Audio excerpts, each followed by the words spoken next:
Ma'am, क्लायंटची skin कशी ओळखायची, म्हणजे टाईप कोणता आहे स्किनचा? तर आता कसं आहे की स्किनमध्ये आपण अनालिसिस पहिला करतो, की आपल्याकडे जेव्हा क्लायंट पहिला येतं तेव्हा आपण काय करतो पहिला, तर अनालिसिस करतो. मग स्किनचे टाईप्स आहेत 4. त्याप्रमाणे आपण काय करणार आहे, स्किनचं अनालिसिस करणार आहे. तर पहिला आहे कुठला, ऑइली आहे, दुसरा कुठला आहे, ड्राय आहे, आणि तिसरा कुठला आहे, कॉम्बिनेशन आहे, आणि चौथा नॉर्मल आहे.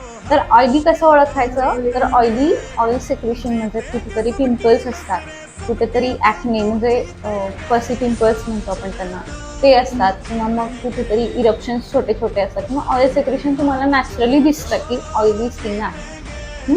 तर ते ओळखायचं. त्याच्यानंतर कुठलं आहे, कॉम्बिनेशन.